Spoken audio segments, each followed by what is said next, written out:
కాంగ్రెస్ అధినేత కేసీఆర్ బీఎస్పీ రాష్ట్ర అధ్యక్షుడు ఆర్ఎస్ ప్రవీణ్ చర్చలు సఫలమయ్యాయి. రెండు పార్టీల మధ్య పొత్తు కుదిరింది. పార్లమెంట్ ఎన్నికల్లో కలిసి పనిచేయాలని ఇరువురు నిర్ణయించారు. నాగర్ కర్నూలు లోక్సభ స్థానం బీఎస్పీకి కేటాయించారు. నాగర్ కర్నూలు నుంచి ఆర్ఎస్ ప్రవీణ్ కుమార్ పోటీ చేయబోతున్నారు.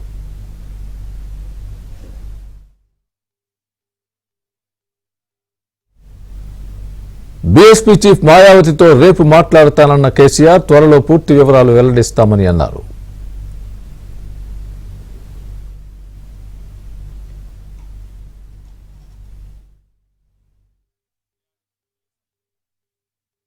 బీఆర్ఎస్ బీఎస్పీ కలిసి పనిచేయాలని నిర్ణయించుకున్నాం. సిద్ధాంతపరంగా అనేక విషయాలలో సామీప్యత ఉంది. మేము అమలు చేసినటువంటి దళిత బంధు కానీ, దళిత సంక్షేమానికి ఇచ్చినటువంటిది కానీ, రెసిడెన్షియల్ పాఠశాలలు కానీ, ఇంకా చాలా విషయాలలో బలహీనల గురించి, వీకర్ సెక్షన్ గురించి పనిచేసే చరిత్ర ఉంది. కాబట్టి దాన్ని అనుసరించుకొని ఒక ప్రతిపాదన వస్తే ఇద్దరం కలిసి ఈరోజు చర్చించడం నేను ప్రవీణ్ గారు వారు హైకమాండ్ కూడా మాట్లాడిండ్రు. అక్కడి నుంచి వారి అనుమతి తీసుకొని మేము చర్చలు చేసిన తర్వాత కలిసి పని చేయాలని చెప్పి స్థూలంగా ఒక నిర్ణయానికి వచ్చినాం. పని చేస్తాం కూడా. మిగతా విషయాలు మీకు కావాల్సిన లెక్కలన్నీ రేపు నుండి చెప్తాం. అంటే సీట్ల మీద ఏం క్లారిటీ లేదా సార్? వాళ్ళు ఎన్ని పోటీ చేస్తారు రేపు అనుకుంటాం కాదు. ఈరోజు స్థూలంగా ఇది అయిపోయింది. బేసికల్గా ఇన్ ప్రిన్సిపల్ ఇది అయింది. తప్పకుండా కొన్ని సీట్లు వాళ్ళు పోటీ చేయాల్సిందే, కొన్ని సీట్లు మేము పోటీ చేయాల్సిందే. ఒకసారి అలయన్స్ అనుకున్న తర్వాత గౌరవప్రదంగా ఉంటుంది కదా. సో వీళ్ళు తెలియదు, మీకు కూడా సస్పెన్స్ ఉండదు కదా.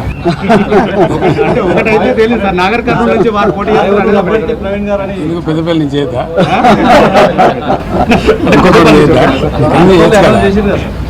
పెద్దపల్లి మనం ఆల్రెడీ అనౌన్స్ చేసినాం. స్టేట్ ప్రెసిడెంట్ వరంగల్ నుంచి చేద్దా, ఇక్కడేం చేసి దానికే ఉంటుంది. జనరల్ సీట్ కూడా చేయొచ్చు, జనరల్ సీట్ కూడా చేయొచ్చు. మాయావతి గారు నేను ఇంకా తనతో మాట్లాడలేదు. ప్రవీణ్ గారు మాట్లాడి ఓకే చేసుకొని మళ్ళీ నాతో మాట్లాడారు. నేను రేపట్ల మాట్లాడతాను. ఓకే, పాత పరిచయం ఇతర పార్టీలు ఏమన్నా కలిసి వచ్చే అవకాశం ఉందా? చూద్దాం ఏం జరుగుతుందో. నేను సస్పెన్స్ ఎందుకు చేద్దాం మనం ఇప్పుడు. Thank you.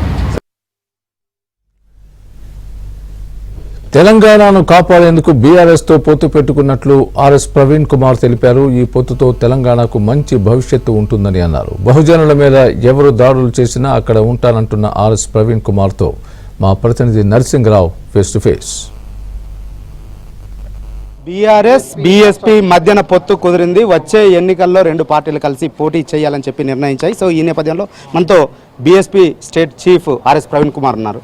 సార్ చెప్పండి, అసలు ఈ ఎన్నికల్లో కలిసి పని చేయాలనేటువంటి ప్రతిపాదన మీ వైపు నుంచి వెళ్ళిందా, వారి వైపు నుంచి వచ్చిందా? ఎట్లా ఈ పొత్తు ఎట్లా సాధ్యమైంది? తెలంగాణ ప్రజల ఆకాంక్ష అండి. తెలంగాణలో బహుజన ప్రజల ఆకాంక్ష. బహుజనులకు ఒక గొంతుకు కావాలి, బహుజనులను కాపాడే రాజ్యాంగానికి రక్షణ కావాలి, తెలంగాణలో లౌకిక విలువలు కాపాడబడాలి, తెలంగాణను ఈ రాజ్యాంగానికి ఉండే ప్రమాదం నుంచి కాపాడాలన్న ఆకాంక్షనే ఈ పొత్తుకు దారితీసిందని నేను అనుకుంటున్నాను. అంటే లౌకికవాదం కాపాడాలి అని అంటున్నారు.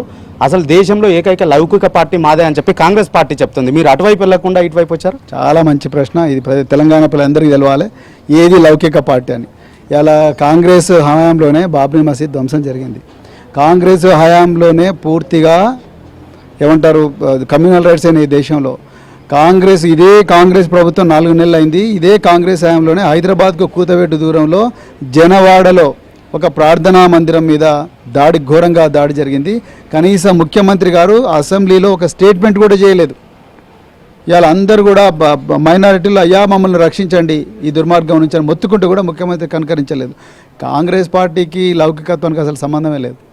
సరిగ్గా 3 నెలల క్రితం వరకు ఇదే ఆర్ఎస్ ప్రవీణ్ కుమార్ గారు బీఆర్ఎస్ పార్టీ పైన, బీఆర్ఎస్ నాయకత్వం పైన తీవ్రమైనటువంటి విమర్శలు చేశారు.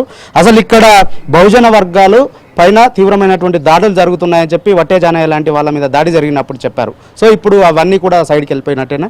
లేదు, అవి అట్లనే ఉంటాయి. తెలంగాణలో బహుజనుల మీద ఎవరు దాడి చేసినా అక్కడ ప్రవీణ్ కుమార్ ఉంటాడు. బహుజన ప్రయోజనాలకు ఎక్కడ భంగం కలిగించినా అక్కడ ప్రవీణ్ కుమార్ అంటాడు. బీసీలు, ఎస్సీలు, ఎస్టీలు, మత మైనారిటీలు, అగ్రవర్ణాల్లో ఉండే పేదలు కూడా వాళ్ళ ప్రయోజనాల మీద ఎక్కడ దాడి జరిగినా ప్రవీణ్ కుమార్ అక్కడ ఉంటాడు. బహుజన్ సమాజ్ పార్టీ అక్కడ బరాబర్ ఉంటుంది. నేను వ్యక్తుల మీద పోరాటం చేయలే. ప్రజల ప్రయోజనాలకు భంగం కలిగినప్పుడు పోరాటం చేసిన, ప్రజల హక్కులకు భంగం కలిగినప్పుడు పోరాటం చేసిన, అంతే తప్ప ఒక వ్యక్తిని దృష్టిలో పెట్టుకొని నేను పోరాటం చేయలే. మా ప్రయోజనాలు కాపాడుకోవడం కోసం నేను పోరాటం చేసిన. ఓకే, రేపు రాబోయేటువంటి ఎన్నికల్లో సీట్ల సర్దుబాటు ఏ విధంగా ఉండబోతుంది? అది త్వరలోనే నిర్ణయించబడుతుంది. ఇప్పుడే చెప్పడం కష్టం. ఇది ఓన్లీ మొదటి సమావేశం, ఇంకా 2-3 సమావేశాలు కూడా జరగాల్సి ఉన్నది. మళ్ళీ మేము మా అధిష్టానంతో కూడా మాట్లాడాల్సి ఉన్నది. అదేవిధంగా మరి వారు కూడా వారి సీనియర్ నాయకులతో మాట్లాడే నిర్ణయానికి వస్తారని అనుకుంటున్నా. బట్ త్వరలోనే మీ అందరికి ఒక తెలంగాణ ప్రజలందరూ హర్షించే విధంగా మంచి గుడ్ న్యూస్ చెప్తాం. కానీ పొత్తుల విషయంలో ఒక చర్చ అయితే జరుగుతుంది. ఒక సీట్ అయితే క్లారిటీ వచ్చేసింది. నాగర్ కర్నూలు నుంచి ఆర్ఎస్ ప్రవీణ్ కుమార్ పోటీ చేయబోతున్నారు అనేటువంటి చర్చ జరుగుతుంది. నిజంగా ఆర్ఎస్ ప్రవీణ్ కుమార్ నాగర్ కర్నూలు నుంచి పోటీ చేస్తుండా? ఒకటి, బీఎస్పీ ఒకే స్థానం నుంచి పోటీ చేయబోతుందా? ఇంకెక్కువ స్థానాలు కోరే అవకాశం ఉంది? ఈ రెండింటికి సమాధానం ఒక 3-4 రోజుల లోపల దొరుకుతుంది. Okay, thank you. మరో 2-3 రోజుల్లోనే సీట్ల సర్దుబాటు పైన పూర్తి సమాచారాన్ని అందిస్తామనేటువంటి మాట ఆర్ఎస్ ప్రవీణ్ కుమార్ అంటున్నారు. చరణ్తో నరసింహరావు, ఆంధ్రజ్యోతి.